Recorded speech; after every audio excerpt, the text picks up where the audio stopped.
주셔서 반갑습니다. 잘 오셨습니다. 인사해 주십시오. 네, 감사합니다. 네, 감사합니다. 네. 욥기 7장 19절에 보시면 주께서는 어째서 잠시 동안도 내게서 눈을 떼지 않으시고 3킬 동안도 나를 내버려 두지 않으십니까? 어느 때까지 하시리까? 욥이 이렇게 기도했습니다. 그래서 하나님의 대답이 욥기 38장에 나오고 연이어서 42장에서 욥이 회개 기도를 합니다. 예전에는 하나님을 귀로 듣기만 하였사옵더니 이제는 주를 눈으로 보나이다.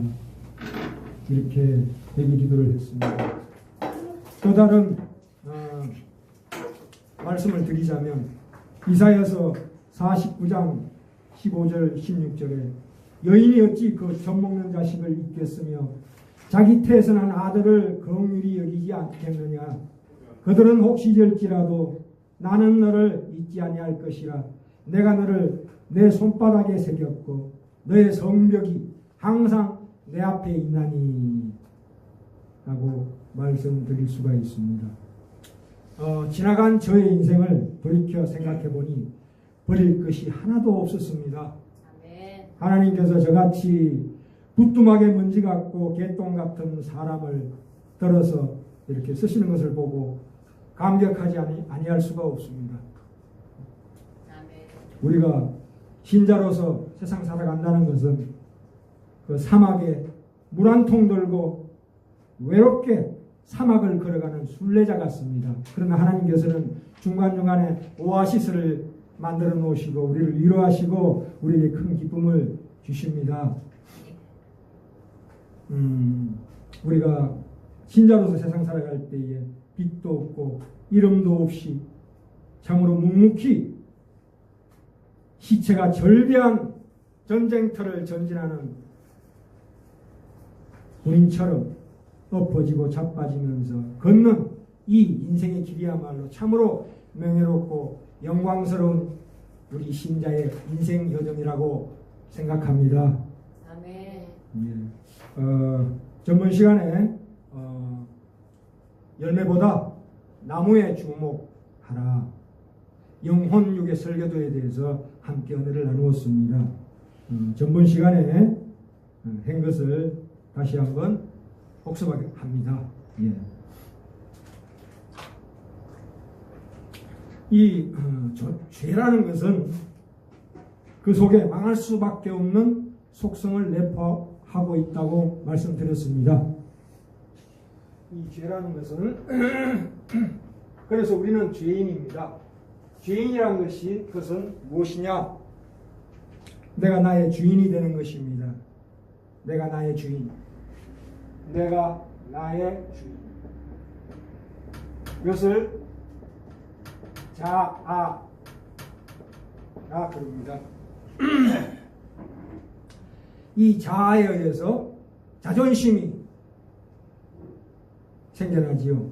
자존심으로 말미암아 또 그것이 어디로 발전하냐면 우월감으로 발전합니다. 그것은 내 잘난 맛에 사는 거지요. 그러나 이것이 결국은 어디로 갑니까? 사촌이 논사하면 배 아프다. 이쪽으로 갑니다. 그래서 시기와 질투가 나옵니다. 그렇죠? 그래서 살인하게 되고 도적질로 가게 됩니다. 예.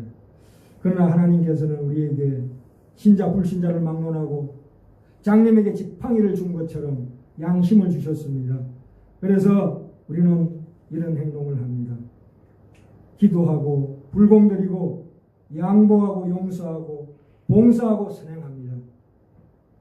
그러나 그것 자체는 그 자체가 가지는 도덕적인 가치 때문에 우리의 영혼을 움직일 수 있는 힘은 전혀 되지가 않습니다. 그것은 다시 말해서 우리가 뭔가 해서 열매를 맺는 것이 아니다 이 얘기입니다. 뭔가 해서 이걸 영어로는 doing이라고 하죠. 뭔가 해서 내가 열매를 맺는 것이 아니고 됨입니다. 됨됨이 그렇죠? 아멘. 됨됨이 이게 being입니다. 이 됨됨이 이 존재의 변화 없이 가시나 엉겅퀴에 열매만 갖다 붙이면 그것은 종교적 열심이요 생명이 짧다. 아멘. 도덕 분자를 만들 줄은 몰라도 결코 그래서 요한복음 15장에 예수 그리스도께서 내가 참 포도나무요 나를 심으신 농부는 하나님 아버지시다 이렇게 말씀하셨죠. 그래서 우리는 그 포도나무에 참 포도나무에 접붙인 가지다 이 설명이 나왔죠. 말하자면 포도나무신 참 포도나무신 예수 그리스도에 접붙인 우리가 그 뿌리에서 올라오는 그 진액이 그 가지를 타고 내게 맺히게 되는 그 포도나무에 접붙인 그 원인으로 말미암아 필연적으로 나타나는 결과로서의 열매를 봐라 이 얘기죠. 아멘. 이게 우리 기독교의 진리입니다. 그래서 그것이 뭘로 나타나느냐? 이 댐댐이가 뭘로 나타납니까? 성품과 인격으로 나타난다. 이렇게 돼야 정상적으로 성장하는 겁니다. 아멘. 그래서 창세기 2장 7절에 하나님께서 우리 존재 자체를 우리 존재 자체를 어떻게 지었냐? 그 말씀이 나오죠. 2장 7절에 하나님께서 흙으로 사람을 지으시고 그 코에 생기를 불어넣으시니 사람이 뭐가 됐다고요? 생명이 된지라 또는 생혼이 된지라. 여기에 대해서 지금 설명드리겠습니다. 하나님께서 인간을 뭘로 지었다고 하셨습니까? 생기와 흙으로 지었다고 그랬죠. 그 생기라는 것은 영입니다. 그리고 이 흙이라는 것은 육이죠. 육은 다시 말해서 우리가 눈에 보이는 육체를 얘기합니다. BODY, 바디. 근데 이 죽음이 오면 육은 땅으로 갑니다. 그렇죠? 근데 영은 소멸되지 않습니다. 결코 소멸되지 않습니다. 하나님은 우리를 영으로 창조하셨습니다. 아멘. 그렇죠? 그러나 하나님을 믿지 않는 자연인들은 현실의 인간적인 관점으로 봐서는 이 영이 필요가 없습니다. 왜냐하면 관심도 없고 감각 자체가 없습니다. 죽어있기 때문입니다.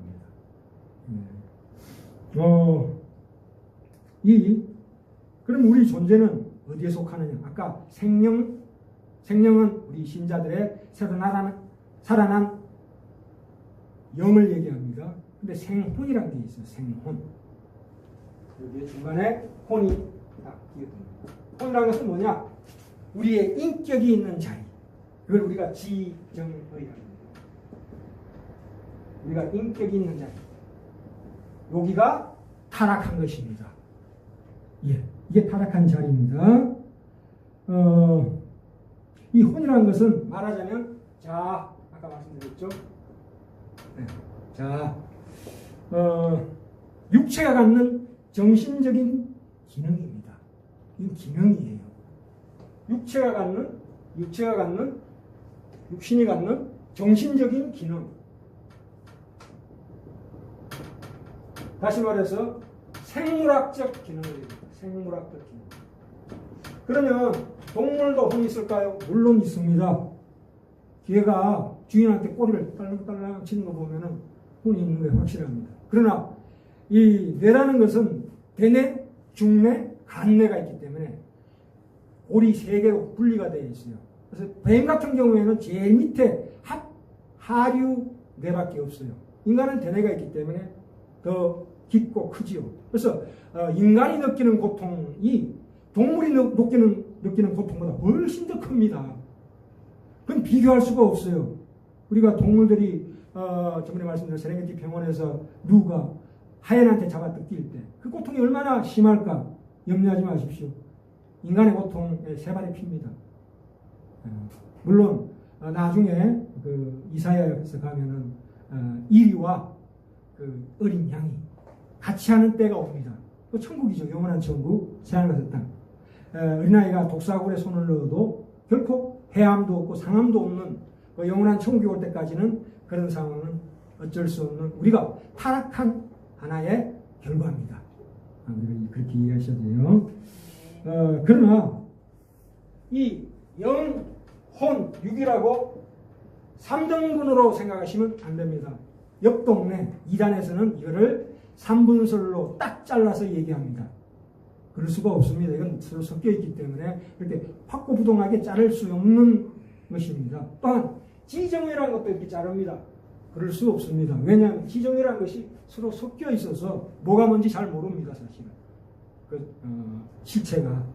그래서 결코 영혼육 3분설은 아닙니다. 자, 여기서 더 나아가서 잠언 20장 27절에 사람의 영은 여호와의 덤불이라 그렇게 말씀하셨습니다. 이 영은 하나님의 덤불이래요. 그건 뭐냐 하면 전등이나 덤불은 전력이 공급돼야 되고 또한 기름이 공급돼야 불이 켜진다 이 말씀입니다. 인간이 영이 죽었다는 것은 불 꺼진 등이요 전등이다. 그러면서도 죽었다는 것을 모르는 것은 혼이 있기 때문이다. 그거예요. 네. 그래서 성경은 죄 아래 있고 저주 아래 있고 사단의 지배하에 있는 자를 죽었다라는 말로 표현하고 있습니다. 그렇죠? 뭐가 죽었을까요?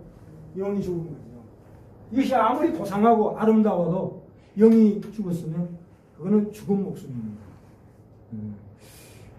우리는 신자는 이 영의 지배를 받아서 하나님의 명령을 받는 영에 의해서 내 몸을 움직이고 다스려야 될 의무를 가지고 책임을 가지고 있는 사람입니다. 동시에 이 땅을 다스리는 하나님의 복을 주신 분인데 아담의 범죄로 말미암아 이 하나님의 관계가 완전히 끊어져 버렸어요. 그래서 이렇게 고통받고 있는 겁니다. 이 세상이. 그렇죠? 영의 지배를 받아서 하나님의 명령을 받아서 움직여야 합니다. 그래서 우리 신자는 그 옛사람, 과거에 죄에 속했던 그 옛사람의 습관을 그대로 물려받습니다. 우리는 새사람이 되었지만 그래서 그 내 속에 내 내면 세계 속에서 옛사람과 새사람의 갈등이 생깁니다. 그렇죠? 과거에 옛사람으로서 살던 그 관성, 유전인자로부터 내려오는 그 잘못된 죄악의 결과와 내가 새로 거듭난 새 사람으로서의 서로 갈등이 있는 거죠. 그러나 여기에 분명히 하나님께서 우리에게 축복 주신 게 뭐냐? 선택의 축복을 주셨습니다. 예. 하나님을 택할 수 있는 선택의 축복을 주셨습니다. 그 선택으로 말미암아 열매가 맺히는 겁니다. 내가 예수 그리스도를 선택했을 때 그 예수 그리스도의 그 길이요 진리요 생명이 나를 통해서 진액으로 액기스로 올라와서 내 생애 가운데서 열매가 맺히게 되는 거예요. 그래서 오늘 제목이 에베소서 2장 3절에 육체의 욕심을 따라 지내며 육체와 마음에 원하는 것을 하는 자들. 그래서 성경에서 이 육체라는 말을 씁니다. 그래서 여기서 한 걸음 더 나아가서 이 육체가 뭐냐? 여기에서 육체라고 얘기하는 것은 이것만 얘기하는 것이 아니고 이 두 개를 통틀어서 육체라고 합니다. 지금 여기 에베소서 2장 3절에 육체의 욕심을 따라 사는 사람, 육체와 마음의 욕심을 따르는 자 했을 때 육체와 마음이죠. 그죠? 그래서 이걸 육체라고 해요. 육체를 따라 육신을 따라 쫓아 살지 마라 하는 것이 성경의 육체라고 하는 것은 이 두 가지를 합쳐서 육체라고 합니다. 마찬가지로 그래서 육체와 뭡니까? 마음이라고 나와 있죠. 네, 육체와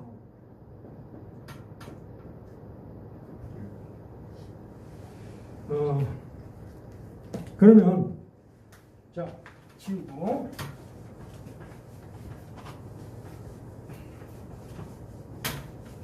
육체라는 것은 두 가지로 나누죠. 육체는 두 가지로 나눕니다. 마음, 그렇죠? 마인드, 마음이라고 해도 좋고 정신이라고 해도 좋고 생각이라고 해도 좋습니다. 그렇죠? 네? 이거는 뭐 우리가 눈에 보이는 육체죠. 근데 육체에도 크게 두 가지가 있습니다.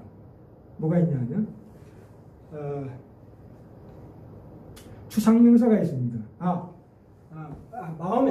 마음, 정신, 생각은 말하자면 시기, 정오 또는 사랑. 이것이 마음이죠. 사랑이라는 것도 마음에 속한 겁니다. 그죠? 이 그 육신은 이 육은 두 가지가 나눌 수 있는데 추상명사와 물질명사로 나눌 수가 있습니다. 그래서 추상명사는 바로 이걸 추상명사라고 합니다. 그죠? 시기, 정오, 사랑을 추상명사라고 합니다. 이 육신은 물질명사라고 해요. 이 물질명사도 눈에 보이는 게 있고 눈에 안 보이는 게 있어요. 그죠? 눈에 보이는 것은 뭡니까? 불. 그런 거고 눈에 안 보이는 게 있어요. 안 보이는 게 뭡니까?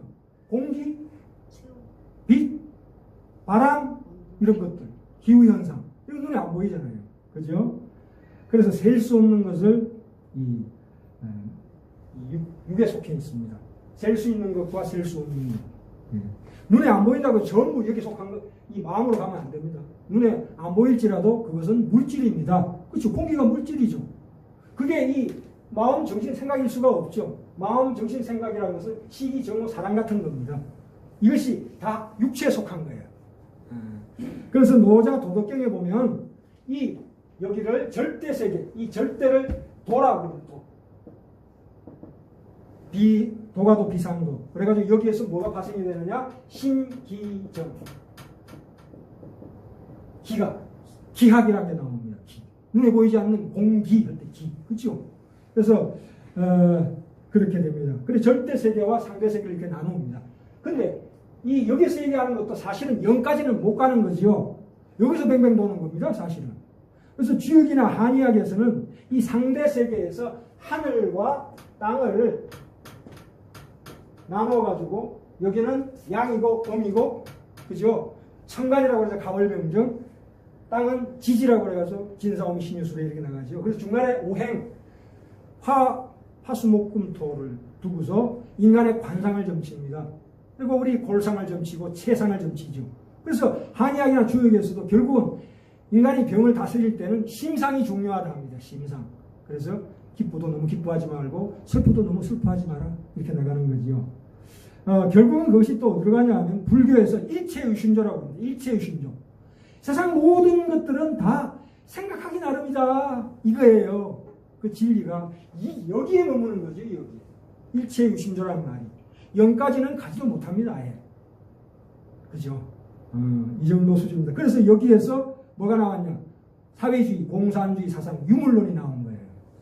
물질로 말미암아 인간의 모든 기능은 뇌 기능으로 말미암아 빚어지는 산물이다. 그래서 생각하고 정신, 마음 이런 모든 것들이 전부 다 뇌의 기능에 속한다. 이렇게 하는 게 그게 과학이고 의학입니다. 그렇죠? 그렇다면 그리고 또 하나 그 서양의 헬레니즘이라는 게 있습니다. 헬라 철학. 여기에서도 정신과 육체를 갈라놓습니다. 그래서 이 정신은 깨끗한데 육신이 더럽다 해서 수동원 제도를 나왔죠. 그 남자 여자가 보면 서로 얼굴 보면은 죄 짓는다 해가지고 딱 갈라버렸어요.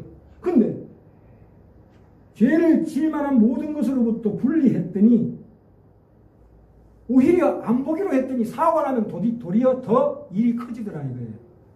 이를테면 부모 3년 상을 드리는 경우 있죠. 우리가 3년 동안 집에 못 오는 거예요. 근데 몰래 오지요. 밤에 와가지고 어쩌고 하다 보니까 아내가 임신을 했어요. 그럼 어떻게 됩니까? 자기 죄를 감추기 위해서 마누라를 죽이는 그런 엄청난 죄를 짓게 되는 거지. 그죠? 이게 그 이원론.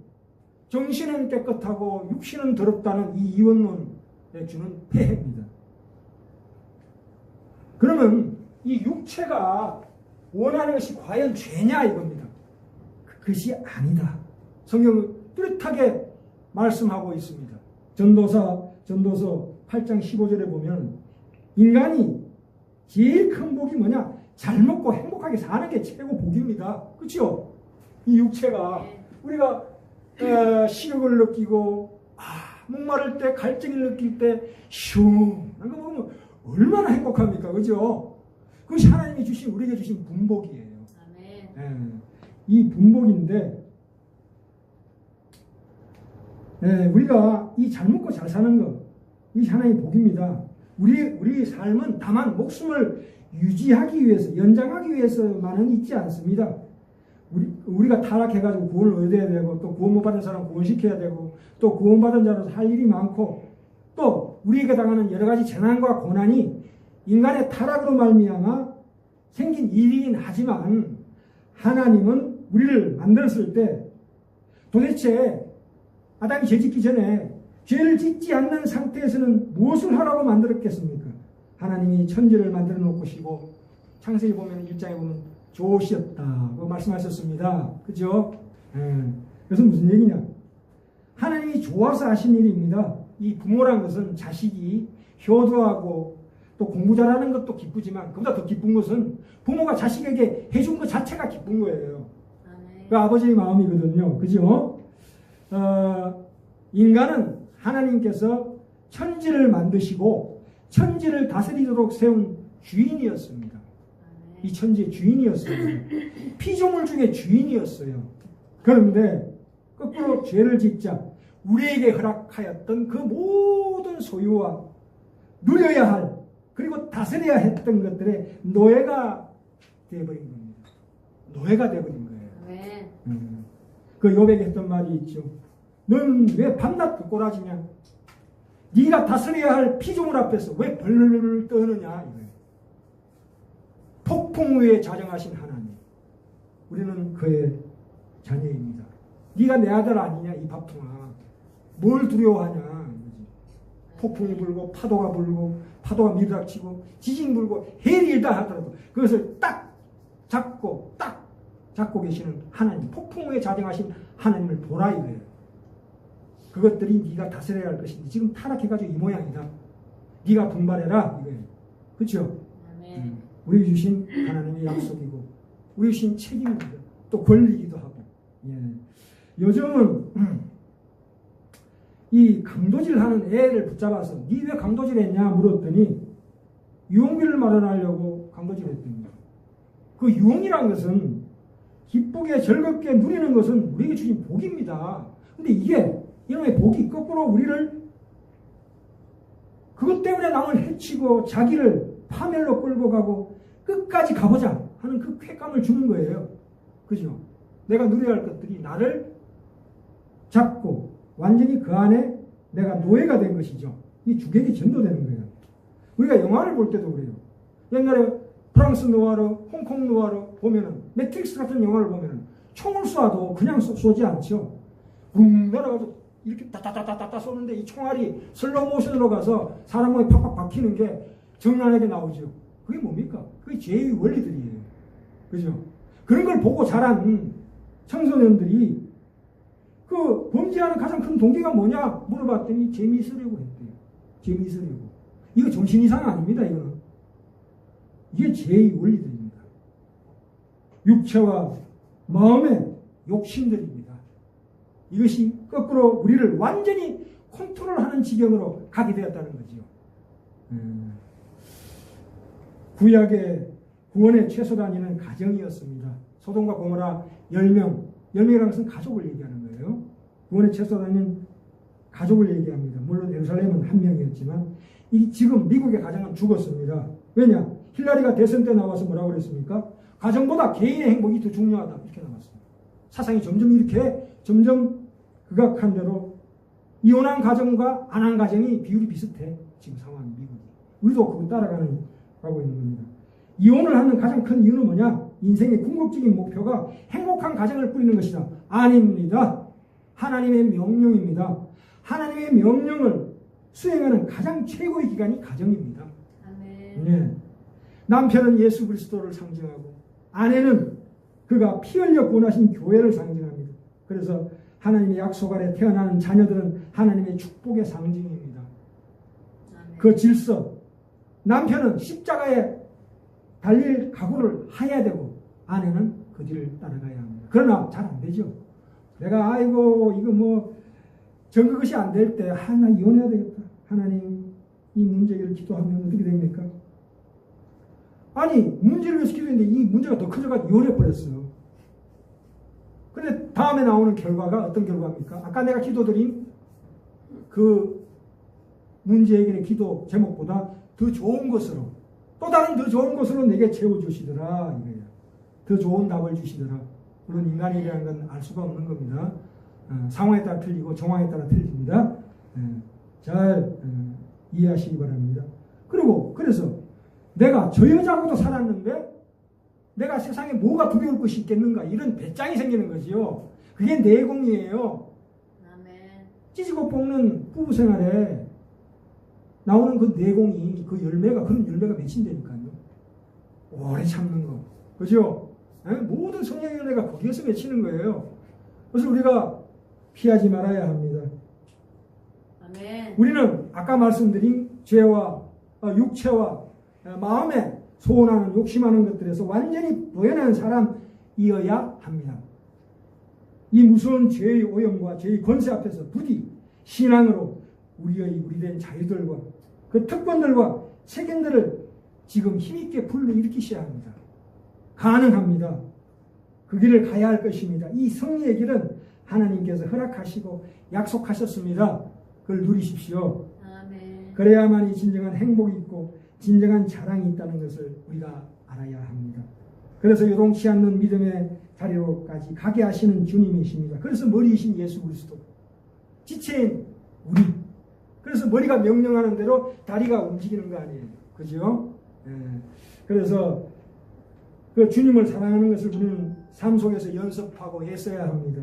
그것이 하나님이 받으시는 제사예요. 아멘. 그래서 마지막으로 이 지정의 중에서 나의 존재의 현주소가 어디냐면 의지에 있습니다. 나의 지식에 있는 것도 아니요, 감정에 있는 것도 아니요, 나의 현재 주소는 의지입니다. 나의 지식이 어떻든, 나의 감정이 어떻든 내 의지로 하나님을 잡으시는 참으로 귀한 우리 성도님들 다 되시기를 간절히 원합니다. 아멘. 기도하시겠습니다. 하나님 아버지 감사합니다. 내 의지가 나약하고 이해가 부족할 때, 세상의 유혹이 너무 심할 때에 하나님 제게 크게 간섭하사 나로 하여금 더 분명하게 주님을 잡을 수 있게 은혜를 주시옵소서. 내가 붙잡고 결정하고 노력하고 연습해서 그 책임의 자리에 설 수 있도록, 들것 떨리는 마음으로 설 수 있도록 하나님 은혜하여 주시옵소서. 예수님의 이름으로 기도합니다. 아멘.